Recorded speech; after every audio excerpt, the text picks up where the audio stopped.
Hello, my name is Scott Matson. I'm doing a quick video here, introduction to CRM, and a brief demonstration of some features that should exist in a CRM package. My background, I've been doing this for over 30 years. I've worked in many industries, including retail, financial services, banking, telecommunications, waste management, online services, theme parks, just to name a few. If you would like to contact me, feel free. I'm on LinkedIn. Also, the best way to get me is through my email right here. We're going to go start with what is CRM, do some CRM goals. What are the goals of CRM? Then we're going to do a demo of CRM features using an application called the CRS system. Okay, what is CRM? CRM is customer relationship management. CRM is a set of business processes and applications that manage the relationship between a business and its customers, prospects, and suspects. Prospects and suspects are marketing terms. Suspects are people that you believe, because of demographic or psychographic makeup, could be interested in your product. Prospects are people who've shown some sort of interest in your product. Maybe they've called you, emailed you, or whatever. In some way they've shown interest in your product. And customers are obviously people who've purchased. CRM software will interact with every department within your organization. Here's a list of few.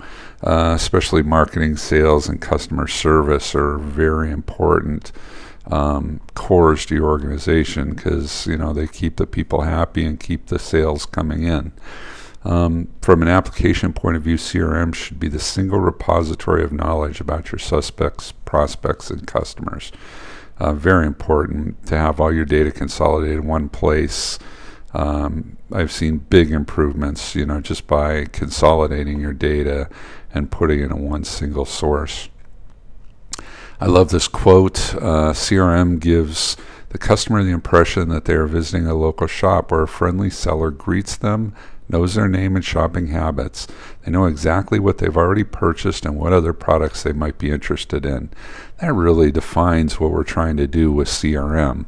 I mean, we're trying to make the people feel welcome, trying to make them believe that we're more than just selling to them, that we're actually interested in what they need. CRM goals. First goal is to improve customer acquisition. Marketing is the source, drives leads into your system, and your CRM must help you monitor and make sure you have an excellent ROI, return on investment. And this is achieved through a couple different things. First, excellent data quality, clean names, clean phone numbers, clean addresses, clean emails, deduplicated data. I can't tell you how important that is. I've doubled the close rates on campaigns just by providing clean data. When the salesman can contact somebody and not worry, did I call this guy yesterday? Did somebody else call him an hour ago? Are we going to upset this client because of bad data?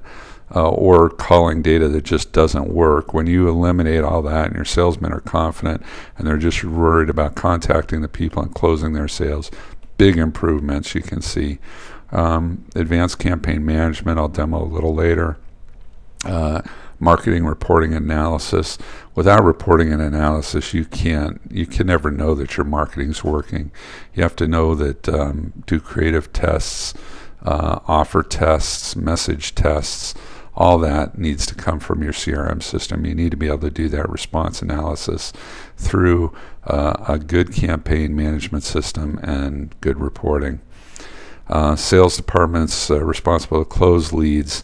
CRM must manage the lead flow in a way to maximize sales. You need to give your managers, your sales managers, the ability to close leads, to make sure the sales team is working on the appropriate leads, and make sure that the leads are being worked by the correct people. In other words, if I have a skill and I'm able to upsell or cross-sell or acquisition or close cancellations or renewals, I should be working the leads that I'm trained in, that I work best, and your system needs to be able to route those leads appropriately.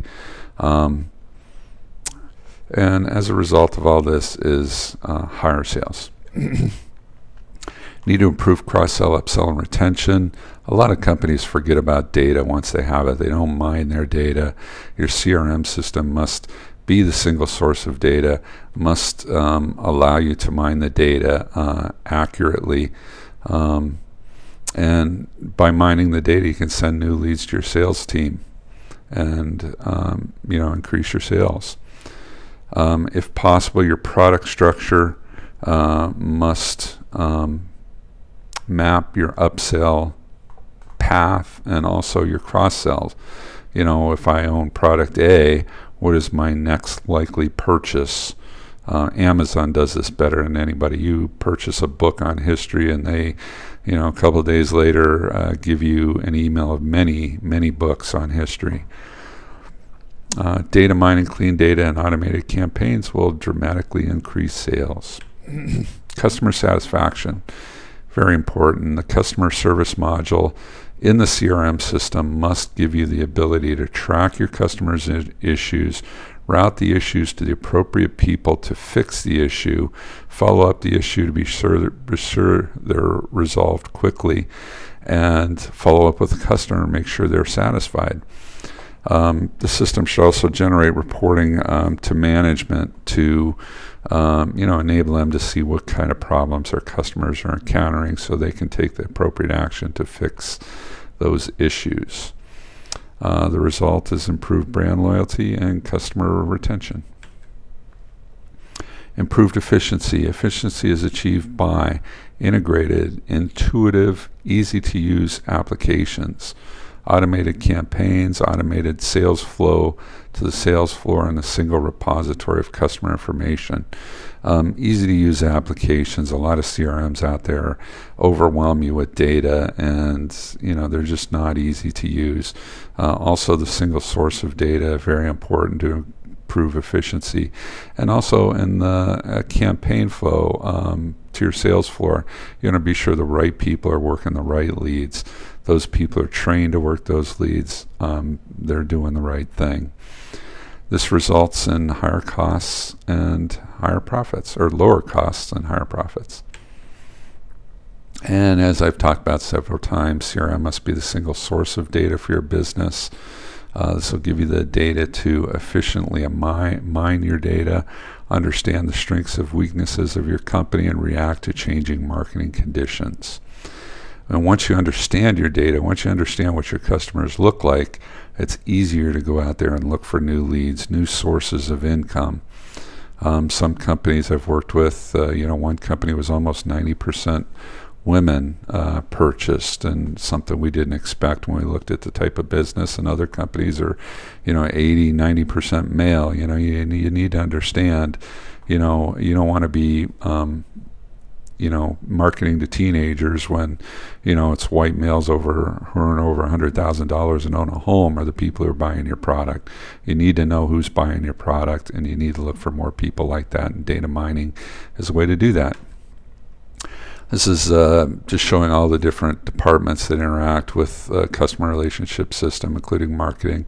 The system I show you has an event thing. If you're running events, training, or sales events, whatever it happens to be, there's an event module. Your sales managers interact with the system, sales staff, compliance, fulfillment, which would include shipping, customer service, accounting, management, all interface with your CRM system. Getting into the demo, marketing is obviously the source of leads and campaigns for your system. In the tool that I'm going to demo, we have something called the Data Enhancement System, DES. The DES, or whatever CRM you happen to use, needs to be able to load data from many different sources. Marketing is going to go out and get list buys. You're going to get online registrations. You're going to have acquisitions. You're going to have event attendance, orders. All kinds of sources of data need to be put into the CRM system. I call it the data funnel, where you essentially throw in names, emails, phone numbers, addresses, into the data funnel. It cleanses them, it dedupes them, standardizes the phone numbers, the emails, the addresses, looks for movers, households of data. I'll show you examples of that in a little bit.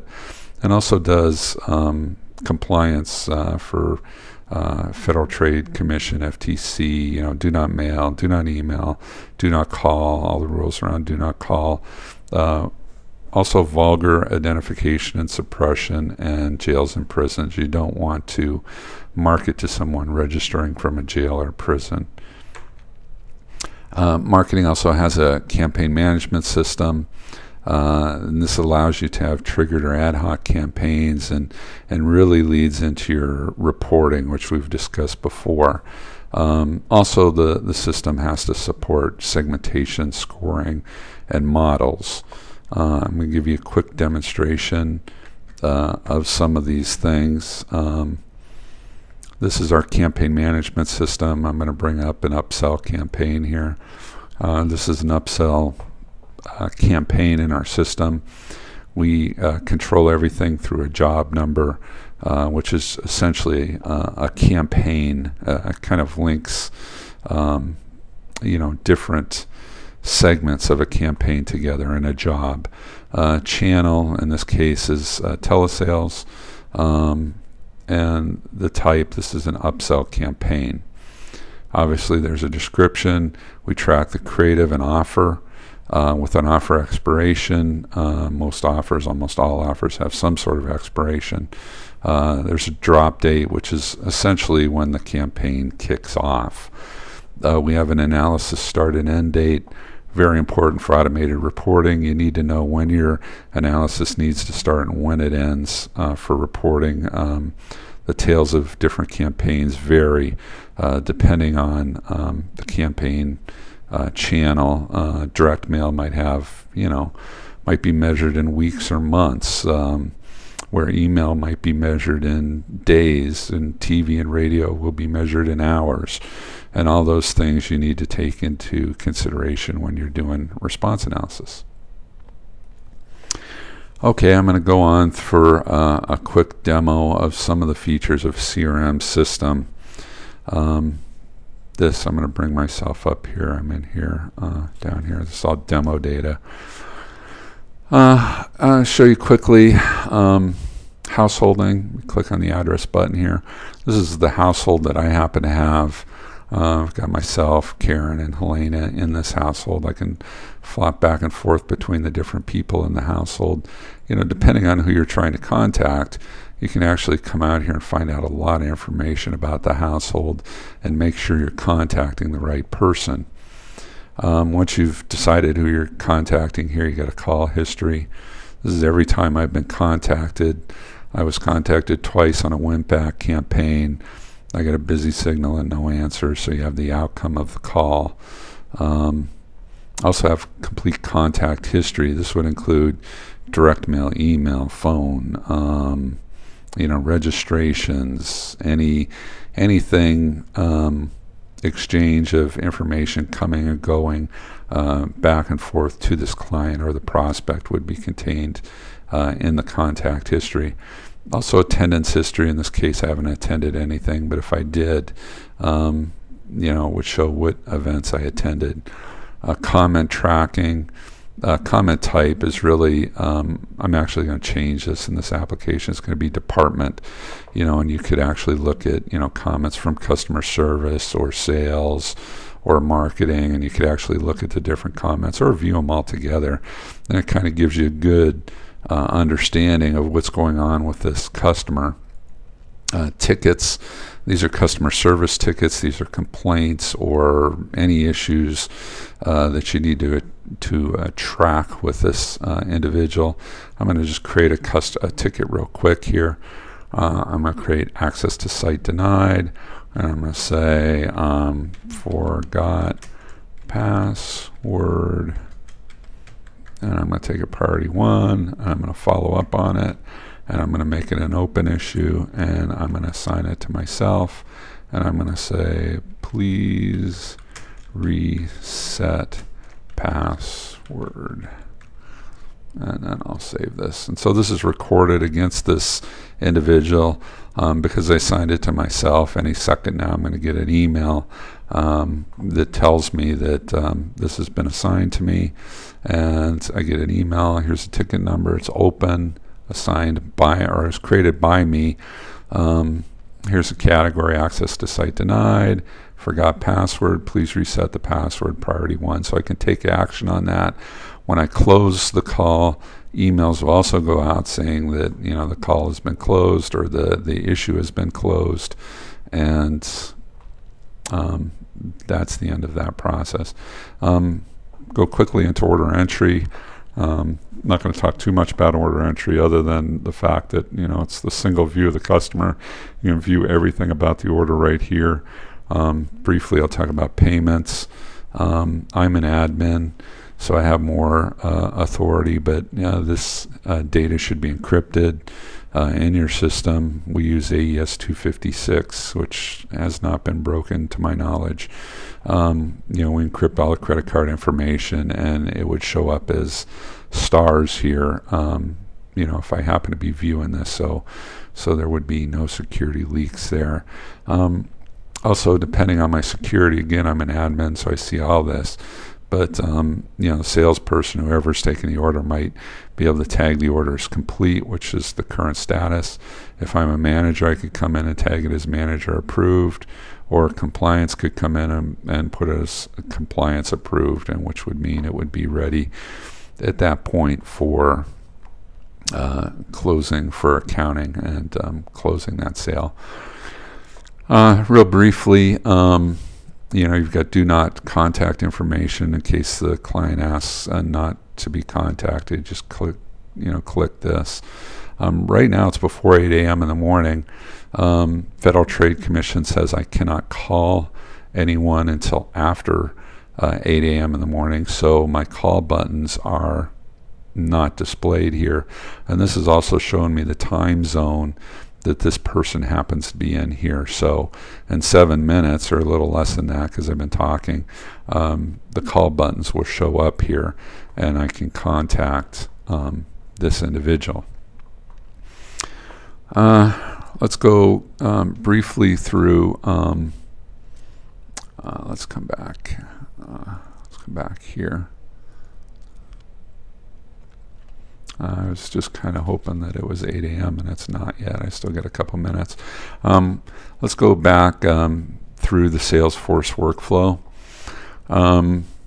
You know, lead managers have something in our system called the lead management application, but this allows me to control what leads are being fed to the sales floor and who's getting those leads. You can see I have some batches of leads. The batches are set up here by campaign type. So I've got an upsell batch that has 21 leads in it, which is inactive, which means that no one in the sales floor can currently pull leads from this batch. I've got another upsell batch here with 5 leads that is active, so we can pull those leads from this batch, which you can see here. Tom Seaver and Jim Brown. You know, this is me. I've actually pulled this lead and did a sale on it, and this one I called and got a busy signal. So the sales manager can actually look at the status of these leads and who's getting what. The controls for these leads are very important.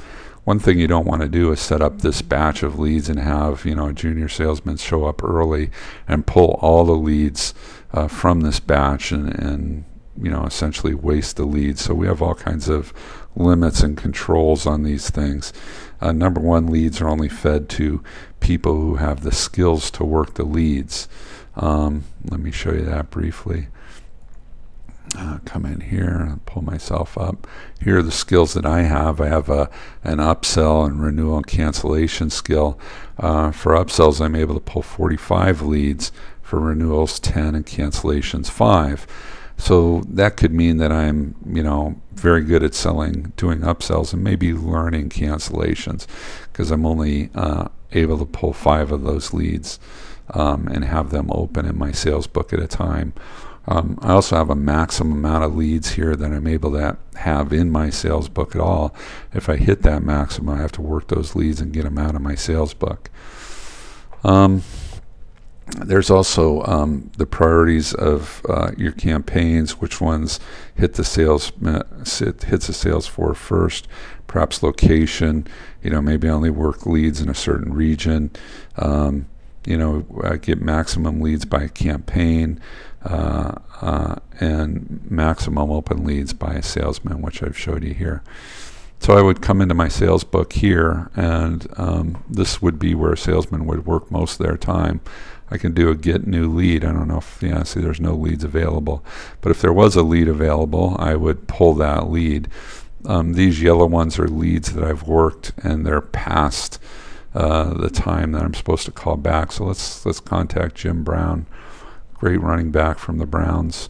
And as you can see now, it's 8:01, and my call button is available. So I can click my call button, and I could potentially be talking to him. Let's say I get a busy signal. It's automatically going to loop this call back in a half hour, and this is just set up as a default for a busy signal. And I'll hang up the call, and I'll go back to my sales book. And here's Jim Brown. He's scheduled to call back. The last call outcome was busy, so I know I can call him back. These three I have in my sales book, and I've not sold. Let's look at Steve Garvey, first baseman for the Dodgers, and let's give him a call. And while we're talking to him, let's say he's not interested. Tick not interested, and we'll hang up the phone. Go back to our sales book. Steve Garvey's no longer there. That lead has been closed as not interested. So this is how you work leads. These leads can also go into your Outlook, into your calendar, so you can view them there. I won't get too much into reporting other than to say your CRM system needs to have reporting. We have OLAP, multidimensional cubes, which really, one cube can turn into dozens, if not hundreds, of reports. So that's a very important thing for us, how we go about our reporting. Real briefly, product shipping obviously would be part of it, of your system. And here's our event registration and event attendance applications, which I won't show you as part of this. Again, if you have any questions, feel free to contact me, and thank you. Hopefully this helped.